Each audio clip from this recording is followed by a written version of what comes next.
Place of worship act पर आज supreme court में सुनवाई है।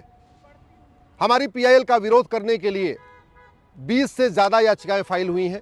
इसमें दिल्ली के पूर्व एलजी नजीब जंग साहब आ गए हैं, पूर्व मुख्य चुनाव आयुक्त एसवाई कुरैशी जी भी आ गए हैं, हिस्टोरियन रोमिला थापर जी भी आ गई हैं।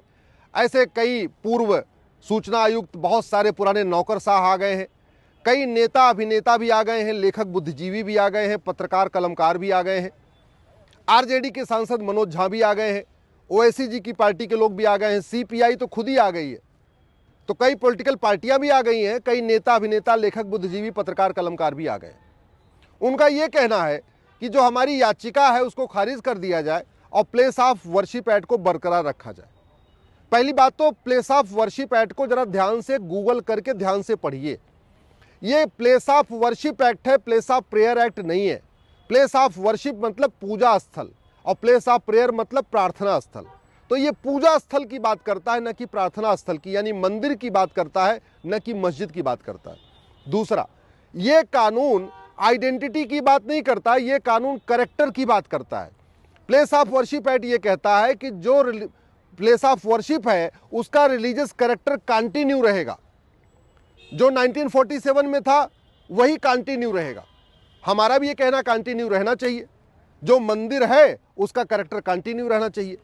आइडेंटिटी की बात ये नहीं कर रहा है, लेकिन ये तथाकथित नेता अभिनेता लेखक बुद्धिजीवी आइडेंटिटी की बात कर रहे हैं। आइडेंटिटी और कैरेक्टर का अंतर मैं आपको बताता हूं। इस समय मैं सुप्रीम कोर्ट में हूं और काले कोर्ट में हूं, तो बाहर से मुझे कोई भी देख के कह सकता है मैं वकील हूं। मैं हॉस्पिटल में जाऊं और सफेद में कोट पहन लूं तो मुझे कोई भी देख के मान लेगा कि मैं डॉक्टर हूं। मैं पुलिस लाइन में जाऊं और खाकी वर्दी में रहूं तो मुझे कोई भी देख के मान लेगा कि मैं इंस्पेक्टर हूं या कप्तान हूं। अगर मैं तिलक लगा लूं, भगवा एक धारण कर लूं, तो मुझे कोई भी देख के मान लेगा कि मैं तो हिंदू हूं। मैं अगर टोपी लगा लूं और दाढ़ी बड़ी कर लूं तो मुझे कोई भी देख के मानेगा मैं तो मुस्लिम हूं। मैं साफा बांध लूं तो मुझे कोई भी देख के मान लेगा मैं तो सिख हूं। मैं क्रॉस पहन लूं तो कोई भी मुझे देख के मानेगा मैं क्रिश्चियन हूं। लेकिन मेरा कैरेक्टर क्या है ये देखने से पता नहीं चलेगा। कैरेक्टर के लिए सर्वे करना पड़ेगा, कैरेक्टर के लिए जांच करना पड़ेगा। वैसे ही ढांचा देख के आप ये नहीं कह सकते कि ये मंदिर है कि मस्जिद है। मंदिर के लिए एक बहुत सुप्रीम कोर्ट भी कई बार कह चुका है, once a temple always a temple. एक बार मंदिर बन गया, वहां प्राण प्रतिष्ठा हो गई, वहां पूजा पाठ शुरू हो गया, तो वो हमेशा ही मंदिर रहेगा जब तक कि वहां पे विसर्जन न हो जाए। हिंदू लॉ के अनुसार एक बार मंदिर में प्राण प्रतिष्ठा हो गई तो उसका चाहे मंदिर गिर जाए, दीवारें गिर जाए, ढांचा टूट जाए या कुछ भी हो जाए, कोई फर्क नहीं पड़ता। उसका धार्मिक चरित्र वैसे ही बरकरार रखेगा। इस्लामिक लॉ के अनुसार मस्जिद वहां बनती है जो भूमि समतल हो, वर्जिन भूमि होनी चाहिए। किसी के ढांचे को तोड़ के ऊपर मस्जिद बनाना वो मस्जिद नहीं, मस्जिद जर्रार कहलाती है। तो हिंदू लॉ के अनुसार once a temple always a temple, और इस्लामिक लॉ के अनुसार मस्जिद समतल जमीन पे बननी चाहिए।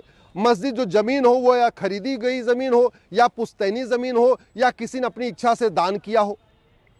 अब ये जो काशी मथुरा भद्रकाली भोजशाला अटाला है, ये मंदिर है कि मस्जिद है, ये ढांचा देख के तो आप नहीं बता सकते।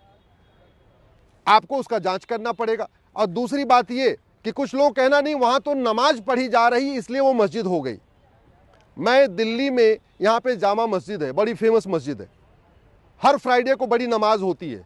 मैं एक दिन जाऊं, टोपी लगा लूं, दाढ़ी बढ़ा लूं और नमाज जब हो रही है तो मैं भी चला जाऊं, लेकिन मैं नमाज न पढ़ूं, मैं चुपचाप मन में हनुमान चालीसा पढ़ूं, तो क्या जामा मस्जिद मंदिर हो जाएगा क्या? नहीं।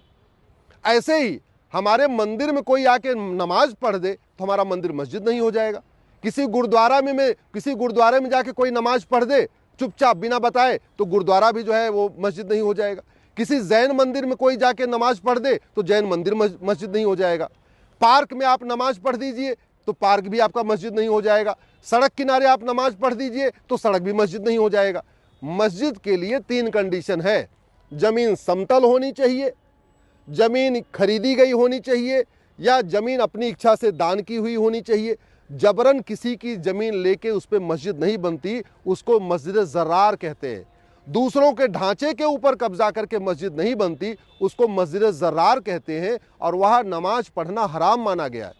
इसलिए मैं कह रहा हूँ ये जितने भी मठ मंदिर के जितने भी स्थान हैं जहां विवाद है, इसका सर्वे होना चाहिए। और एक बात और, अगर आप लोकतांत्रिक देश में जहां भारत का संविधान चल रहा है, यहां पे अगर आप कोर्ट का दरवाजा बंद करेंगे तो भीड़ तंत्र हावी हो जाएगा।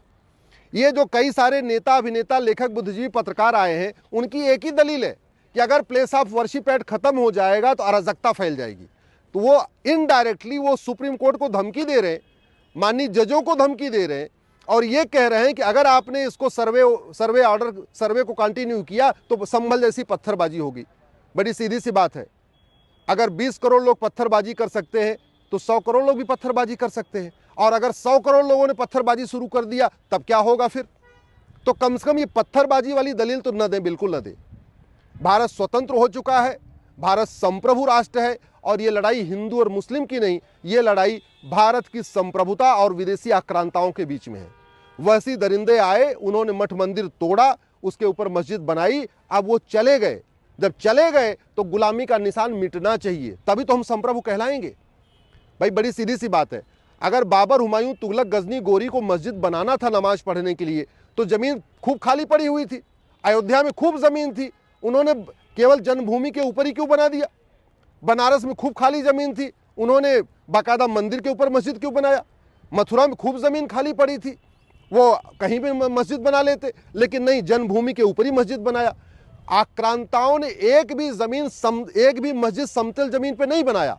उन्होंने 100% जितनी भी मस्जिदें बनाई वो मंदिरों के ऊपर बनाई, क्योंकि उनको भारतीयों का स्वाभिमान कुचलना था। न तो विदेशी आक्रांताओं ने एक भी नया शहर बसाया, न एक भी नई मस्जिद बनाई। जो यहाँ के बसे बसाए शहर थे उनका नाम बदल दिया, और जो यहाँ के बने बनाए मंदिर थे उनका गुंबद बदल दिया। ये कड़वी सच्चाई है। इसलिए मैं, चाहे वो रोमिला थापर हो, मुझे तो बड़ा आश्चर्य हो गया, महात्मा गांधी जी जो पूरे जिंदगी हे राम कहते रहे, उनके परपोते तुषार गांधी भी आ गए सुप्रीम कोर्ट में। तुषार गांधी जी भी कह रहे हैं ये कानून चलना चाहिए, इसका मतलब बाबर, हुमायूं, तुगलक, गजनी, गोरी के जो इलीगल काम हो उसको कंटिन्यू करना चाहिए। और एक बात और, भारत में किसी भी विवाद के समाधान के लिए कोई न कोई रास्ता होता है। जैसे आर्बिट्रेशन एक्ट में ये कहा गया है कि आप कोर्ट नहीं जाएंगे, पहले आर्बिट्रेशन करेंगे, आर्बिट्रेशन फेल हो जाएगा फिर कोर्ट जाएंगे। वक्फ एक्ट में क्या कहा गया है कि अगर आपका कोई विवाद है तो आप वक्फ बोर्ड में आएंगे, वक्फ ट्रिब्यूनल में आएंगे, यहाँ अगर आपको न्याय नहीं मिलेगा तो हाई कोर्ट में जाएंगे। तो वक्फ बोर्ड जैसे घटिया कानून में कम से कम एक रास्ता दिया हुआ है वक्फ बोर्ड, वक्फ ट्रिब्यूनल जाने का। ये कानून तो वक्फ बोर्ड से भी घटिया है, वक्फ एक्ट से भी महा घटिया है। इसमें कोई रास्ता ही नहीं दिया, ना आपसी संवाद का रास्ता दिया, ना आपस में मीडिएशन करके किसी विवाद को सुलझाने का रास्ता दिया, ना वक्फ बोर्ड, वक्फ ट्रिब्यूनल जैसा कोई रास्ता दिया। एक तरफ सरकार ने वक्फ बोर्ड बनाया, वक्फ एक्ट बनाया, और कन्वर्टेड हिंदुओं को अपनी अपनी जमीन क्लेम करने का अधिकार दे दिया, और वहीं तरफ प्लेस ऑफ वर्शिप एक्ट बनाया और हिंदुओं के लिए कोर्ट जाने का दरवाजा भी बंद कर दिया। इससे बड़ा अन्याय हिंदुओं के साथ क्या हो सकता है? मामला ये हमारे राइट टू आइडेंटिटी का है, ये हमारे राइट टू जस्टिस का है, ये हमारे राइट टू कल्चर का है, ये राइट टू सोवरेंटी का है, ये राइट टू इक्वलिटी का है, ये भारत के संविधान का मामला है। अगर पत्थरबाजी की धमकी देके, लॉ एंड ऑर्डर की धमकी देके इस कानून का समर्थन करेगा तो यानी वो हिंदुओं को मजबूर कर रहा है कि वो भी पत्थरबाजी शुरू करें, वो भी लॉ एंड ऑर्डर अपने हाथ में लें।